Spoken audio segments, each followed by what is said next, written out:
जय जिनेंद्र।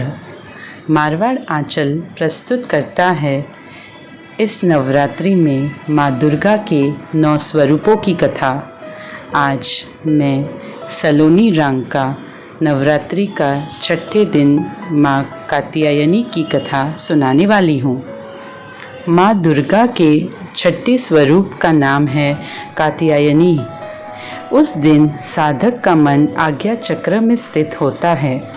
योग साधना में इस आज्ञा चक्र का अत्यंत महत्वपूर्ण स्थान है। इनकी उपासना और आराधना से भक्तों को बड़ी आसानी से अर्थ, धर्म, काम और मोक्ष चारों फलों की प्राप्ति होती है। उसके रोग, शोक, संताप और भय नष्ट हो जाते हैं। जन्मों के समस्त पाप भी नष्ट हो जाते हैं। कात्य गोत्र में विश्व प्रसिद्ध महर्षि कात्यायन ने भगवती परांबर की उपासना की, कठिन तपस्या की। उनकी इच्छा थी कि उन्हें पुत्री प्राप्त हो। माँ भगवती ने उनके घर पुत्री के रूप में जन्म लिया, इसीलिए यह देवी कात्यायनी कहलाई। इनका गुण शोधकार्य है, इसीलिए इस वैज्ञानिक युग में कात्यायनी का महत्व सर्वाधिक हो जाता है। इनकी कृपा से ही सारे कार्य पूरे हो जाते हैं। यह वैद्यनाथ नामक स्थान पर प्रकट होकर पूजी गई। माँ कात्यायनी अमोघ फलदायिनी है। भगवान कृष्ण को पति रूप में पाने के लिए व्रज की गोपियों ने इन्हीं की पूजा की।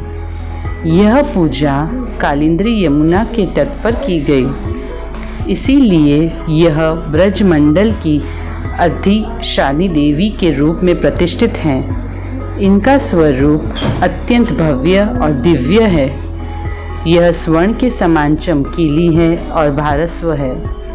इनकी 4 भुजाएं हैं। दाईं तरफ का ऊपर वाला हाथ अभय मुद्रा में है, नीचे वाला हाथ वर मुद्रा में। माँ की बाईं तरफ के ऊपर वाले हाथ में तलवार है, नीचे वाले हाथ में कमल का फूल सुशोभित है। इनका वाहन भी सिंह है। इनकी उपासना और आराधना से भक्तों को बड़ी आसानी से अर्थ, धर्म, काम और मोक्ष चारों फलों की प्राप्ति होती है। उसके राग, शोक, संताप और भय नष्ट हो जाते हैं। जन्मों के समस्त पाप भी नष्ट हो जाते हैं।